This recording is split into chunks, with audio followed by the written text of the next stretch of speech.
With 6 of its students dead, the University of California, Santa Barbara community is in mourning. The gunman who methodically planned the attack chronicled his descent into a deranged rage. How did this young man, who seemed to have everything, become a mass murderer? Tonight, we take a close look at the clues and his parents' futile race to try to stop him. ABC's Cecilia Vega is in Santa Barbara. Tomorrow is the day of retribution. Is this the latest face of evil in America? You forced me to suffer all my life, and now I'll make you all suffer. An angry and psychologically twisted young man whose public rantings exploded into sheer terror in a quiet California community. Shots fired, shots fired. Taking 6 young lives and injuring 13. 22-year-old Elliot Rodger, the son of Hollywood privilege, but sexually frustrated.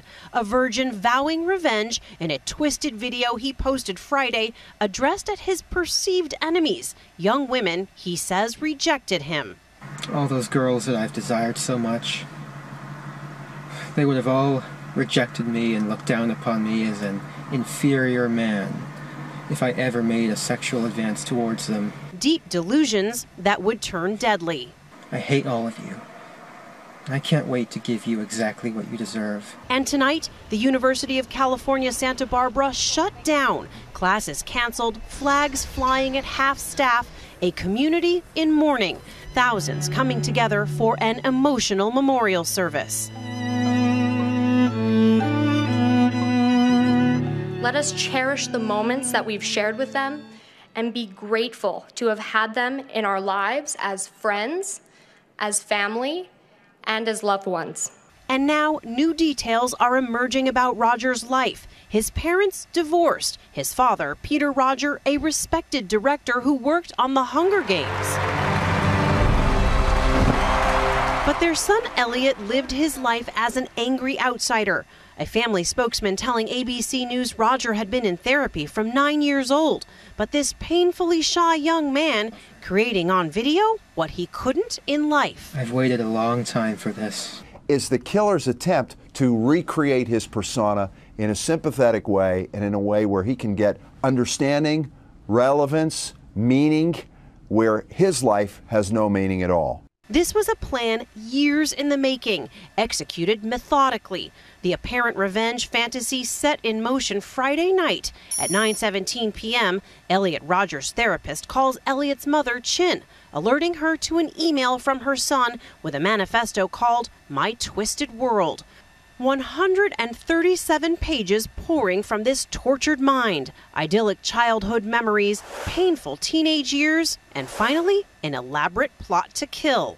He's so invested in carrying out the mass killing that he'll sit down and write and edit and re-edit something that amounts to 140 pages, make a variety of different videos, and mobilize to a degree that this becomes a project, an ambition, a career path. His mother, alarmed, checked her son's YouTube channel. Immediately, she called her ex-husband, and they raced to Santa Barbara, saying they call police along the way. But it's too late. The first 3 victims already dead. Rodger's 2 roommates, James Cheng, Yuan Hong, and George Chen, along with their friend, Wai-Han David Wong, all stabbed to death in this apartment building. A death too terrible for George Chen's parents to even contemplate. I just don't know why this happened to our son. It's crazy. This just doesn't make any sense. At 9:27 p.m., the first reports of a mass shooting underway.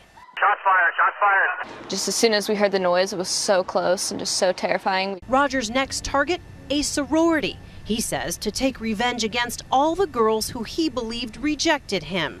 After I've annihilated every single girl in the sorority house, I'll take to the streets of Isla Vista and slay every single person I see there. This young man seems to have had a complete lack of skills and ability to interact with anybody, let alone the opposite sex.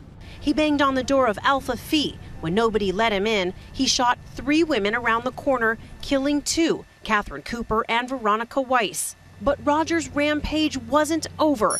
9:30 p.m., he opens fire at this deli filled with students. Surveillance video shows people diving for cover. I honestly thought that was my last moment. I thought I was going to die. His final victim, Christopher Michaels Martinez. I gave him CPR for 10 minutes before the paramedics showed up. Our son was the most important thing in the world to all of us. He was our only child, and he was so much a part of our lives that it's hard to imagine how things are going to be like now that he's gone. At the end, Rodger, driving in his black BMW, plowed down bikers and indiscriminately shot pedestrians. Some guy ran in our house bleeding everywhere. He said he got run over by a car. Nick Pasachuk was skateboarding with friends when Rodger rammed into him, sending him flying in the air. Both his legs are broken. His left leg was completely shattered. By 9:33, it was over. Rodger and police in a gunfight. The killer drives away, but then crashes his BMW, apparently turning the gun on himself. Police say they found 400 rounds of ammunition in Rodger's car, and that he carried out his shootings with legally purchased semi-automatic handguns. He was under psychiatric care, his parents saying they did everything they could to help a shy, reclusive son, even reporting his disturbing videos to police last month. Police went to his home, but say they found no cause to search it or order a mental evaluation. Because of the narrowness of the law, danger to self, others, or grave disability, those officers acted in accordance with the law.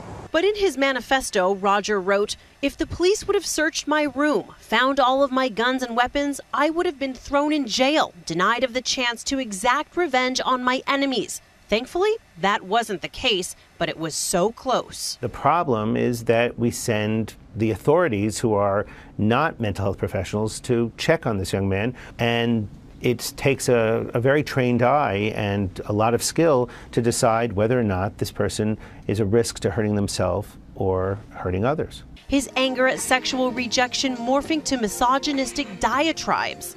Girls gave their affection and sex and love to other men, but never to me.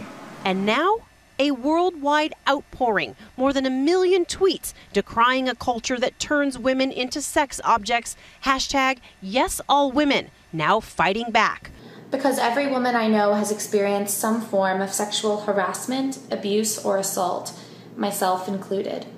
And on campus tonight, remembering those lost, sharing the pain, and searching for answers. If you agree that the people in Washington should hear that not one more person should have to die because of this ridiculous situation, then when I raise my hand, I want you to shout so loud that they're going to hear you.